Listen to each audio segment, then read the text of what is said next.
Alléluia. Que Dieu vous bénisse abondamment. Voilà.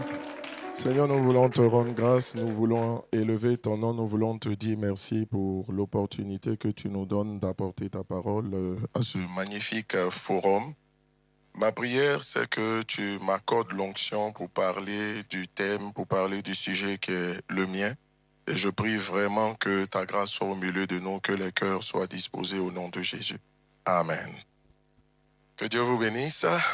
Que sa grâce soit là. Tout à l'heure, on m'a dit que je faisais la prière d'ouverture. Je crois que je dois apporter un message finalement. C'est ce que j'étais en train de préciser. Que Dieu vous bénisse tous, que la grâce du Seigneur soit avec vous. Au nom, véritablement, je commencerai par là, par bénir le nom du Seigneur pour mon père spirituel, l'apôtre Mohamed Sanogo, qui m'a autorisé à être là ce matin. Sans son autorisation, j'aurais pas été là, quoique ayant été sollicité. Je veux bénir le Seigneur. Je suis avec mon père spirituel depuis de longues années, n'est-ce pas, depuis 94, donc ça fait quand même 32 ans, n'est-ce pas, donc jusqu'à aujourd'hui, et je bénis le Seigneur. J'ai envie de dire, pas par formule, mais par assurance que ce que je sais, je le sais, par ce que j'ai appris avec lui, j'ai appris à devenir homme avec lui, j'étais quand même en fin d'adolescence quand je l'ai connu jusqu'à aujourd'hui, et je suis reconnaissant au Seigneur pour lui, pour son épouse, pour tout ce qui a été fait toutes ces années. Donc, j'aimerais quand même qu'on puisse acclamer le Seigneur pour sa vie. Je, je veux rendre grâce à Dieu aussi pour vraiment le réseau des chrétiens influents pour Christ, n'est-ce pas? Voilà, pour l'invitation qui m'a été portée. C'est avec beaucoup de joie que je veux partager avec vous ce qui m'a été demandé. Donc, vraiment, toute ma reconnaissance, n'est-ce pas, Fabrice et à toute l'équipe, que Dieu vous bénisse abondamment. Avant d'aller plus loin, je veux rendre grâce aussi à Dieu pour chacun de vous, particulièrement pour un père pour nous, le pasteur Abraham Gadji, n'est-ce pas, qui est là. Et c'est toujours compliqué de prendre la parole devant les pères. Bon, on peut parler, mais quand vous savez que vous avez des pères comme ceux-là dans la salle, c'est toujours un exercice particulier. Mais Dieu est avec nous et tout se passera bien. Que, homme de Dieu, papa, que Dieu vous bénisse abondamment pour votre présence. Et il en est ainsi. Alors, le thème, on va rentrer de plein pied dans le thème qu'on m'a demandé de traiter. Voilà, tu vois, l'entrepreneuriat et l'investissement, des outils divins pour transformer une nation. Voilà le thème que je vais aborder. Alors, je vais essayer d'être le plus proche possible de mes notes, bien sûr, dans le but de pouvoir rester dans le temps et d'avancer de façon coordonnée. Donc, je commencerai par dire que la transformation d'une nation, qu'est-ce que ça veut dire? Transformer une nation ou changer le visage d'une nation, c'est quoi? C'est transformer durablement la manière dont un peuple vit. Donc, quand on décide de transformer une nation, c'est tous ces paramètres que je viens de citer qu'il est question d'influencer. Il faut influencer la manière de vivre du peuple. Quelle est sa manière de penser? Quelle est sa mentalité? Comment est-ce qu'il transformer durablement la manière dont un peuple vit, la manière dont le peuple il pense, la manière dont le peuple travaille, n'est-ce pas? La manière dont le peuple, j'ai envie de dire, produit et se développe, n'est-ce pas? Tout ceci afin que la nation devienne meilleure qu'elle ne l'était auparavant. Travail, n'est-ce pas? Comment est-ce qu'il produit, comment est-ce qu'il se développe. Donc, de manière simple, je dirais ceci, que changer le visage d'une nation, c'est laisser un impact qui améliore durablement la vie du plus grand nombre de personnes dans la nation. Alors, quels sont les paramètres ou les outils sur lesquels il faut agir, les outils qu'il faut influencer, n'est-ce pas, pour changer le visage d'une nation? Naturellement, nous sommes dans un cadre, mais je citerai quelques-uns. Le premier facteur, c'est l'éducation. Les meilleures institutions au monde, n'est-ce pas, vous allez voir, les pays les plus développés ont les meilleures universités. Donc, lorsqu'on veut changer le visage d'une nation, on ne commence pas par les ouglumènes, excusez-moi le truc, mais on commencera effectivement, je bénis Dieu pour leur apport à leur niveau significatif. On ne commence pas par les amusements ou les divertissements, on commence par l'éducation. L'éducation va former les futurs dirigeants, les entrepreneurs, les médecins, les ingénieurs, les économistes, les enseignants et tous les citoyens. La Bible déclare ceci dans le Proverbe au chapitre 4. Il est dit, la sagesse est la chose principale. À qui est la sagesse? Il dit que la sagesse est la chose principale. Il faut comprendre ici la sagesse. L'éducation est la chose principale. L'éducation est la chose principale. À qui est donc l'éducation? Le deuxième paramètre ou le deuxième outil pour influencer ou pour transformer une nation, c'est la gouvernance, et vous le savez tous, n'est-ce pas? Quand je parle de gouvernance, quel est l'aspect? Sur quoi est-ce que je veux mettre l'emphase? Je veux juste mettre l'emphase sur des dirigeants intègres qui orientent ou qui peuvent orienter par leurs décisions toute une nation. C'est cela. Je crois que on parle de la politique, on parle de la gouvernance. Si les gens se battent pour pouvoir occuper des positions, je suppose, selon la pensée de Dieu, ça devrait pour être capable d'influencer sur les paramètres comme les lois et toutes ces choses. Et nous reviendrons là-dessus tout à l'heure. Dans le psaume 29 au verset 2, il est dit, quand les justes se multiplient, le peuple est dans la joie. Quand les justes se multiplient, c'est-à-dire que quand ceux qui décident, quand ceux qui gouvernent, n'est-ce pas, se multiplient et ont la crainte de Dieu, naturellement, il y aura plus de bonheur dans les zones, dans les pays comme ceux-là, n'est-ce pas? Le troisième paramètre sur lequel il faut agir, n'est-ce pas? Le professeur Gadi Abraham est là, et en même temps notre papa, c'est la justice. La justice, parce qu'une nation ne peut pas prospérer durablement sans la justice. Ce n'est pas possible. En Proverbe, donc, chapitre 14, verset 34, et moi j'aime particulièrement ce passage, il est dit, la justice élève une nation. Ça voudrait dire que l'injustice abaisse une nation. C'est aussi clair que ça, et je pense que j'ai essayé de choisir les versets les plus précis, qui ne nécessitent pas explication, juste à les entendre, on comprend de quoi il s'agit. Le quatrième facteur qu'il faut influencer, c'est la science et l'innovation. La science et l'innovation. Donc, les innovations, comme vous le savez, ça va premièrement transformer les sociétés au niveau de l'agriculture, la santé, la technologie, l'énergie, le transport, toutes ces choses-là, il faut comprendre. Mais il est bon de ne pas oublier que l'évangile participe à la transformation des cœurs. L'évangile participe à la transformation des cœurs. Vous savez, un message a besoin d'être équilibré, c'est vrai. L'équilibre se trouve d'un côté comme de l'autre. L'évangile participe à la transformation des cœurs. Vous savez, les lois vont changer les comportements extérieurs, mais les lois ne changent pas forcément le cœur des gens. C'est la parole de Dieu, c'est l'évangile qui va changer l'homme intérieur, qui va changer le cœur des gens. Donc, il faut pas banaliser cela. Je me souviens à cela quelques années, lorsque aussi on finissait avec l'école à Polytech, il y a une institution qui avait besoin de recruter des personnes. Elle disait ceci, que les gens sont compétents, mais on n'est pas sûr de leur intégrité. Voilà, vous pouvez apprendre véritablement à l'école, avoir des diplômes, développer des compétences, mais l'intégrité, il n'y a pas meilleur moyen d'influencer l'intégrité d'une personne que par la parole de Dieu. Et il est important aussi, au-delà de tout ce qu'on dit, de pouvoir être sel et lumière, surtout lumière là où nous sommes. Il est bon donc aussi de faire une précision de taille, même si c'est clair que l'évangile change les cœurs quand les lois changent l'environnement extérieur. Il est bon de comprendre que beaucoup de chrétiens pensent malheureusement que la transformation d'une nation dépend uniquement de la prière, du jeûne ou de la prédication. Voilà, c'est malheureux, mais beaucoup de chrétiens le pensent. Voilà, il va falloir jeûner, il va falloir prêcher, il va falloir véritablement prier. Mais la transformation d'une nation ne se fera pas que par cela. J'ai cité tout un ensemble de paramètres tout à l'heure, n'est-ce pas, sur lesquels il faut agir, n'est-ce pas? Il est bon de savoir que même la Bible, et quand nous allons dans la Bible, nous découvrons que Dieu utilise également l'économie, le travail, l'entrepreneuriat, n'est-ce pas, la gestion des ressources, l'investissement pour bénir les peuples et influencer les nations. Donc mon but ce matin, c'est de vous montrer au travers de la parole de Dieu, n'est-ce pas, des personnes, en fait, parce que beaucoup de chrétiens ont le sentiment que ce sont des choses qui ne concernent pas Dieu. Je vais citer des gens qu'on a l'habitude d'appeler hommes de Dieu selon la parole de Dieu. Et je vais vous montrer combien de fois ils ont agi justement, soit au niveau de l'investissement, soit au niveau de l'entrepreneuriat, en plus de la mission divine qui leur était véritablement confiée, n'est-ce pas? Je le dis, c'est vers cela que je m'en vais. Il est important donc de recentrer le débat pour dire que l'entrepreneuriat est d'une très grande importance parce que l'entrepreneuriat va créer premièrement les emplois, deuxièmement des solutions, troisièmement de la richesse et quatrièmement des opportunités. Voilà le rôle de l'entrepreneuriat. Quant à l'investissement, l'investissement va permettre de financer des projets, construire des entreprises, développer des infrastructures et préparer l'avenir. Donc vous comprenez très bien au travers de cela qu'on ne peut pas changer le visage d'une nation aussi sans investissement, sans l'investissement, sans l'entrepreneuriat.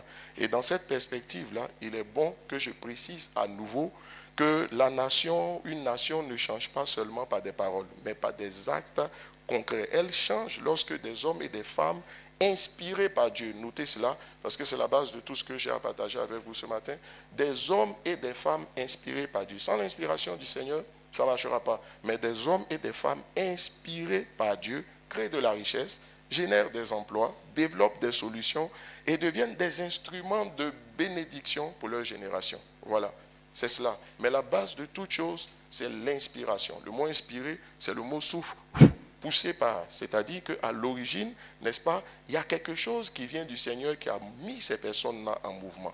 Vous savez, la pauvreté peut maintenir un peuple dans la dépendance. Mais la prospérité issue de la sagesse de Dieu peut devenir un puissant outil de transformation nationale. Il est bon donc de comprendre que depuis le commencement, quand Dieu a placé l'homme, n'est-ce pas, sur la terre, Dieu a placé l'homme pour produire, pas juste pour consommer. Et allons donc en Éden pour comprendre la réalité que je suis en train de vous présenter. Avant donc la chute, Dieu donne à Adam une mission. Quelle est la mission que Dieu a donnée à Adam selon les Écritures? C'est cultiver le jardin et le garder, vous le savez. Cultiver le jardin et le garder selon Genèse chapitre 2, verset 15. Mais ça, c'est une mission économique. C'est une mission économique. Dieu donne à Adam une mission économique. Cultive le jardin, garde-le, n'est-ce pas? Mais cultive le jardin, développe-le et gère le jardin de la façon la plus efficace pour que ça avance. Nous connaissons Adam, n'est-ce pas, comme étant un homme de Dieu. Mais ce Adam, homme de Dieu, si on ouvre un peu l'esprit, on se rend compte qu'à ce Adam, homme de Dieu, Dieu a donné aussi une mission économique. Donc, la double vocation était là. Une mission spirituelle et une mission aussi profondément économique, n'est-ce pas? Donc, on réalise dans ce passage, au travers de cet exemple, qu'Adam n'était pas simplement un adorateur. Il ne passait pas le temps juste à adorer Dieu, n'est-ce pas?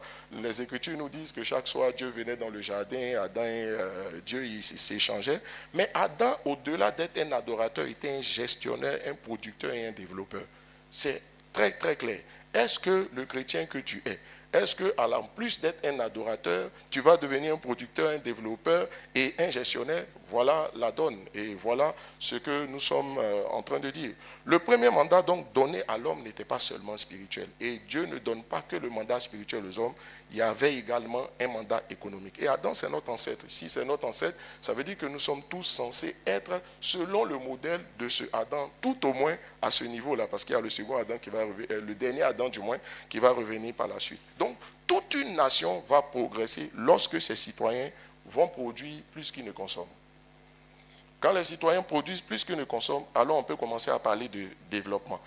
Alors, je vais vous donner 8 exemples qui vont nous permettre de comprendre clairement, j'ai envie de dire, la profondeur de ce que je suis en train de dire. Nous connaissons Joseph et nous citons souvent Joseph comme étant celui-là qui a fait un rêve et qui a eu des rêves extraordinaires. Il a quitté sa patrie, il est monté, il est vendu d'esclaves, il est monté, il est devenu premier ministre en Égypte. Nous connaissons clairement son histoire. Mais vous savez, Joseph aussi était un modèle d'investissement stratégique. Et c'est ce côté-là que je veux toucher ce matin. Joseph a sauvé toute une nation grâce à la gestion et à l'investissement. Pas seulement grâce à ses rêves.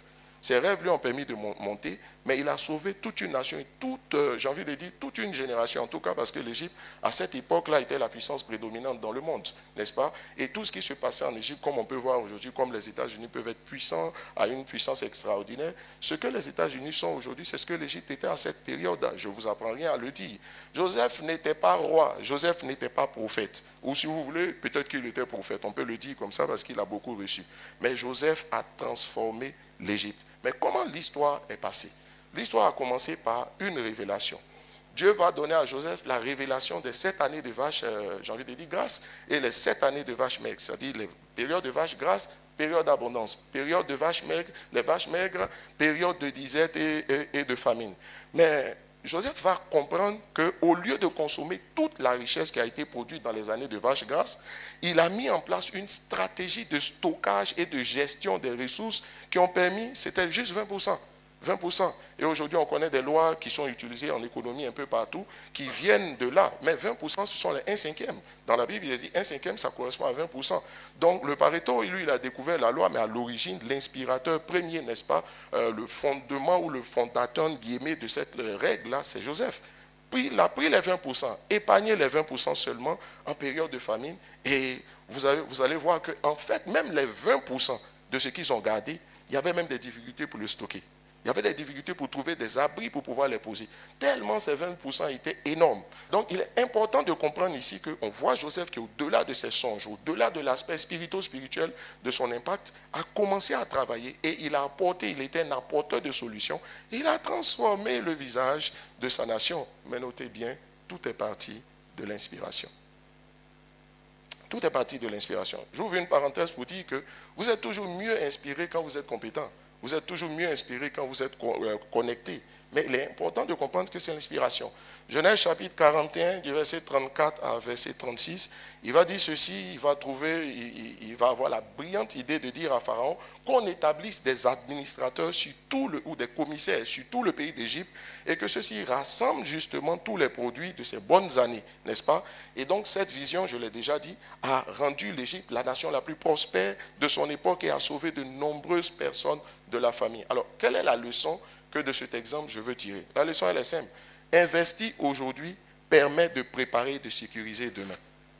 Le fait, c'est que nous le savons tous. Mais Jésus a dit, si nous le savons, si vous le savez, vous êtes heureux, pourvu que vous le pratiquez. Combien de personnes pratiquent cela? Juste une parenthèse. Donc, Joseph a reçu donc une stratégie divine. Or, il a organisé les ressources, il a préparé l'avenir, et je crois que chacun de nous devrait pouvoir le comprendre. Des millions de vies ont été sauvées. Il a protégé l'économie nationale en Égypte. Il a attiré les nations voisines, parce que vous savez, les frères de Joseph sont venus le suivre en Égypte. Donc, toutes les nations voisines ont été attirées. Je ne sais pas si c'est de nos temps aujourd'hui. Les gens du Sud veulent aller dans le Nord, n'est-ce pas? Voilà, des gens du Sud global, veulent aller dans le Nord parce qu'on se dit que c'est là-bas il y a le développement. Vous savez, le développement attire toujours. Et donc l'Égypte a commencé à attirer. Tout le monde a voulu se retrouver en Égypte parce que c'était le siège de l'abondance à cette période-là, n'est-ce pas? Et donc l'influence de l'Égypte est montée. Pourquoi? Parce qu'il s'est trouvé un homme inspiré par Dieu, qui comprenait son mandat, qui s'est levé, qui a laissé le Seigneur l'inspirer et qui a apporté quelque chose qui a été un plus remarquable dans sa nation.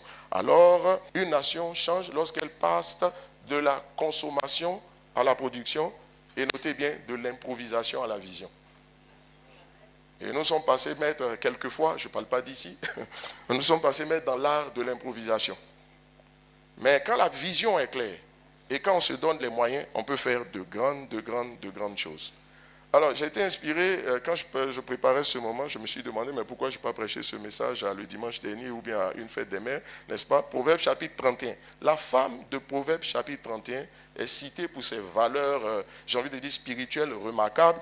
Et je pense que tous les experts en développement aujourd'hui, je n'ai jamais compris au départ, je comprends, pourquoi on veut investir dans les femmes.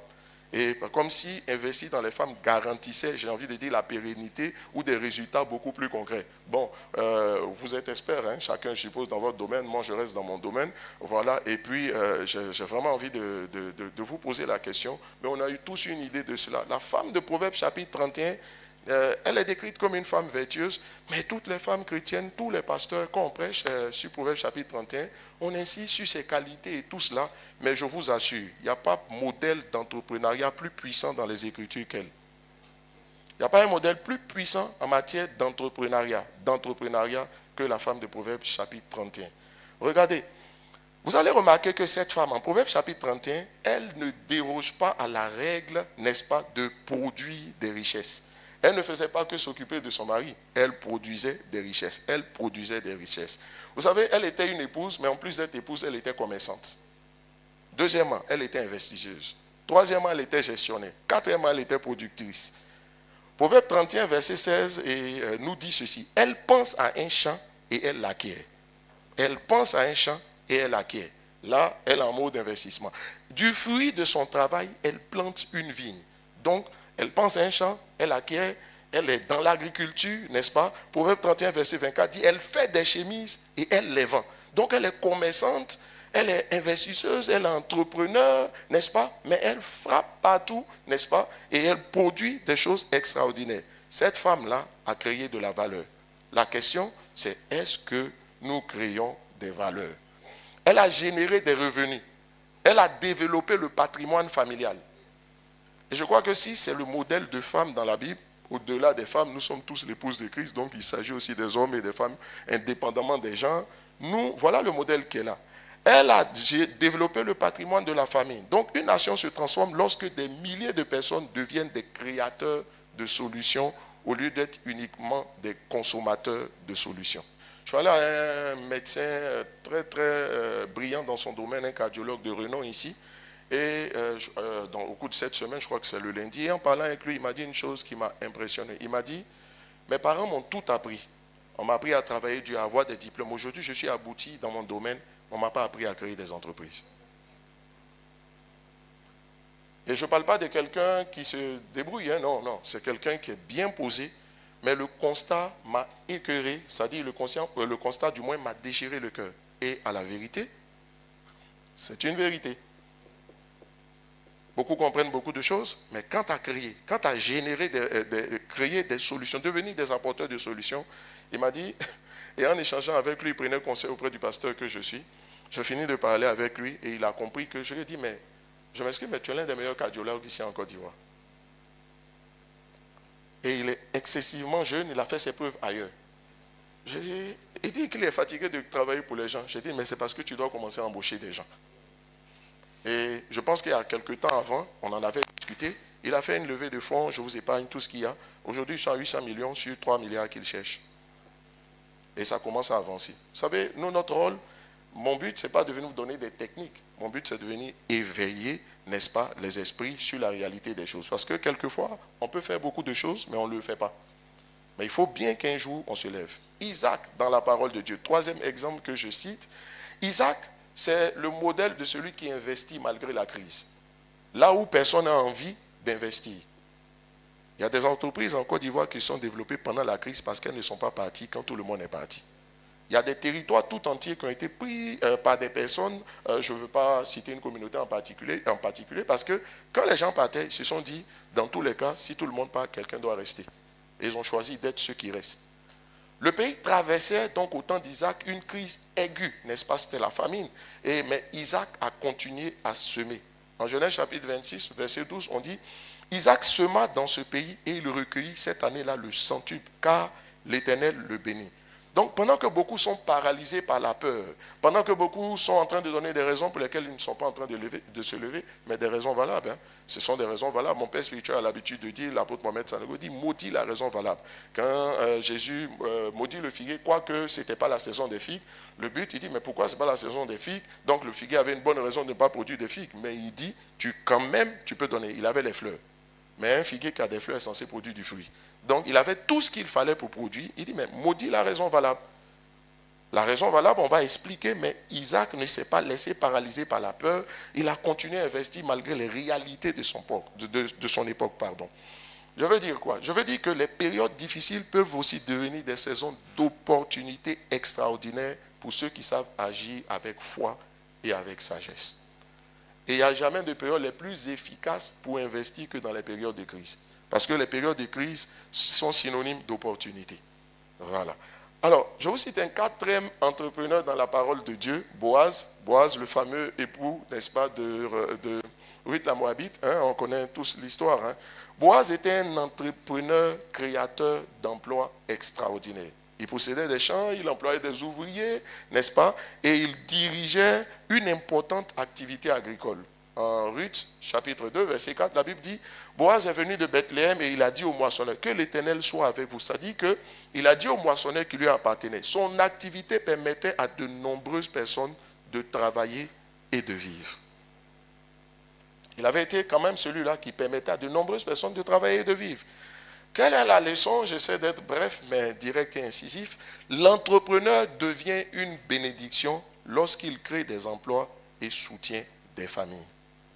Personne ne saura ou ne pourra, sous le prétexte même qu'il prêche, ne pas créer des entreprises où il emploie des personnes. Je ne sais pas pour toi, il y a des types d'activités qui vont générer de la richesse pour vous seuls. Mais créer des entreprises qui vont employer des personnes et donner le sourire à des personnes, devenir cette source de bénédiction, profondément dans mon cœur, au-delà de la prédication de l'évangile, ça m'intéresse. Ça m'intéresse. J'ai peut-être déjà commencé, mais j'ai envie de franchir un palier. Bon, je ne sais pas si mon exemple a édifié quelqu'un. Voilà.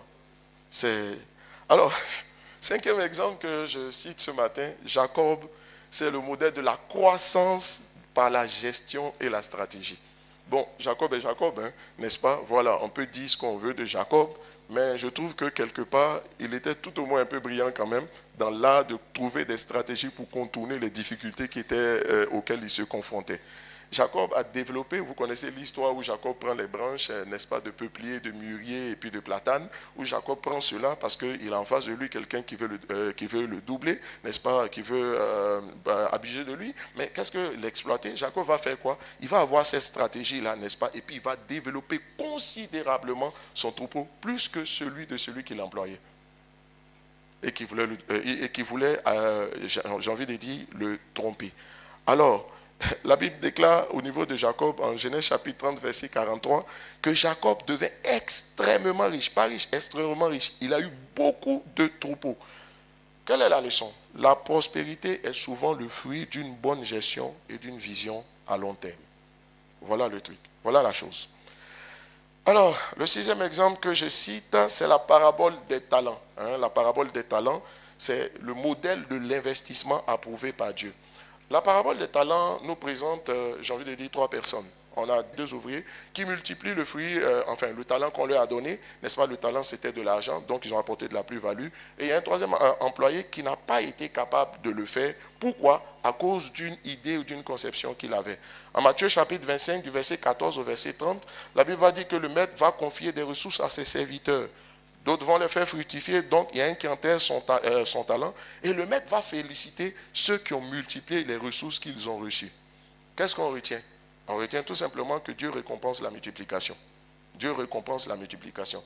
Quelquefois, je le dis en souriant, tout à l'heure, Fabrice parlait de ça, Fabrice Zabrahu parlait de quelqu'un qui était capable de faire passer une église de 600 à 6000 personnes. Vous savez, je le dis souvent, celui qui n'a jamais rien réalisé, qui n'est pas capable de développer une petite boutique, si on le met sur l'église, il ne sera pas capable de le faire.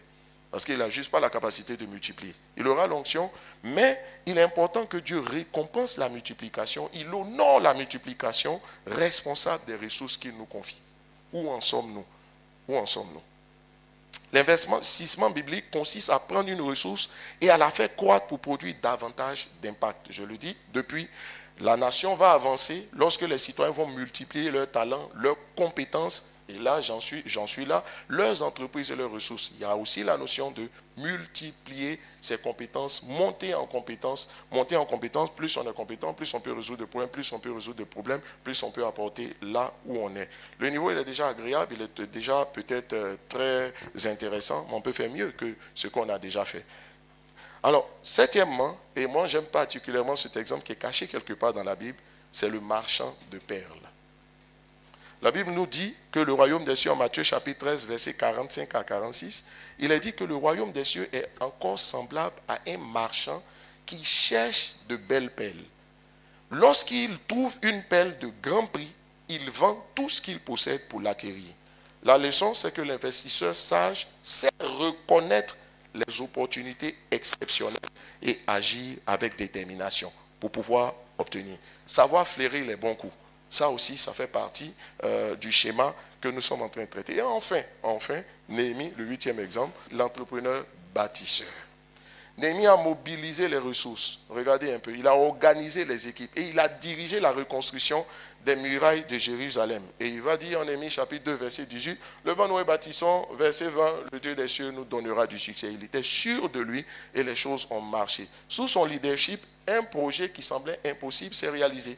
Le projet, il était impossible à réaliser dans le contexte. J'en veux pour preuve, il y a 2 types d'individus, même 3, Sanballat, Tobija et Geshem, vont se moquer de lui pour dire, qu'est-ce que tu es en train de faire là? Vous savez, la même personne à qui qui me disait tout à l'heure, dont je citais l'exemple, qui me disait, pasteur, on m'a tout appris sauf à créer des entreprises. Il va me dire ceci, et j'ai aimé dans la suite de notre entretien, bien sûr, je vous épargne ce qu'on s'était dit plus loin, mais on s'est retrouvés. Il va me dire ceci, il me dit, pasteur, je suis convaincu que la première année, on va se moquer de moi. La deuxième année, on va se moquer. On va me demander pourquoi je laisse quelque chose d'aussi extraordinaire pour aller me lancer à l'aventure, parce que apparemment j'ai une bonne situation. Mais parce que je suis sûr que si je persévère au bout de 5 ans, je vais avoir raison. Au pire des cas, au bout de 5 ans, je vais avoir raison. La vision et l'organisation et la persévérance transforment une ville tout entière. Alors, de tous ces exemples-là, qu'est-ce que nous pouvons tirer comme conclusion? Il faut comprendre donc que la Bible montre que Dieu utilise des hommes et des femmes capables de produire, de gérer, d'investir et de bâtir. Il faut le savoir. Joseph a transformé, comme je le disais, l'Égypte par la gestion des ressources. La femme vertueuse a créé des richesses par son activité. Isaac a prospéré. Et chacun de ces exemples que je viens de citer, n'est-ce pas? Mais s'ils l'ont réussi, nous aussi on peut le réussir. Si bibliquement c'est consigné dans les Écritures, c'est que ça fait partie de ce que Dieu attend de nous en tant que chrétiens. Voilà. Et alors, ceci, permettez-moi de citer quand même 3 bienfaits de l'entrepreneuriat et de l'investissement. Et je vais descendre, atterrir, comme on le dit, n'est-ce pas, mais en douceur. Les entrepreneurs, comme nous l'avons dit, ils créent des emplois et réduisent la pauvreté. Donc, lorsqu'une entreprise naît, des familles vont manger, des jeunes vont trouver de l'emploi, du travail, des compétences vont se développer, des impôts vont être payés et l'économie va grandir. Aussi simple que ça. L'entrepreneur ne bénit pas seulement sa famille, mais il bénit les autres familles. Il devient une source de bénédiction. Je veux le répéter. Il ne bénit pas que sa famille, il devient une source de bénédiction pour les autres. Il bénit des familles. Voilà, il bénit des familles. Il bénit une chaîne entière de personnes. C'est cela. C'est pourquoi l'entrepreneuriat, du moins, est souvent un ministère économique très important dans lequel chacun devrait pouvoir se lancer. Deuxième chose, les grandes transformations nationales passent souvent par l'économie, si je peux le dire comme ça, n'est-ce pas? Daniel a influencé Babylone, Joseph a influencé l'Égypte, Néhémie a reconstruit les murailles. Tous ont eu un impact spirituel, mais aussi un impact économique, organisationnel et stratégique. Nous sommes censés avoir un impact spirituel, assurément. Voilà, assurément, ça ne servira à rien, comme il dit, à quoi sert-il de gagner le monde entier si on perd son âme? Donc on est censé premièrement avoir un impact spirituel, mais on ne peut pas se contenter que d'avoir l'impact spirituel, il faut avoir l'impact économique, organisationnel et l'impact aussi stratégique, parce que cela est important. La nation ne va pas se transformer juste simplement par la prédication, elle va se transformer lorsque des entreprises vont naître, des industries vont se développer, des emplois vont se créer, des infrastructures sont construites, et surtout lorsque des richesses sont produites, mais avec intégrité. Luc chapitre 12, verset 21 le dit très clairement. Dans ce passage-là, c'est le verset qui soutient la nécessité de devenir riche pour Dieu. Il ne s'agit pas donc d'accumuler les richesses pour soi-même, mais il faut, ce que la Bible encourage, elle encourage plutôt l'usage de ces ressources pour le service, le partage, la bienfaisance, plaçant véritablement Dieu comme la véritable richesse et la véritable source de bénédiction. Je terminerai par dire que Dieu nous inspire, que Dieu nous réveille. Et au-delà de toutes ces choses, savoir c'est bien, pratiquer ce qu'on sait c'est encore mieux. Que la grâce du Seigneur soit sur nous. Amen.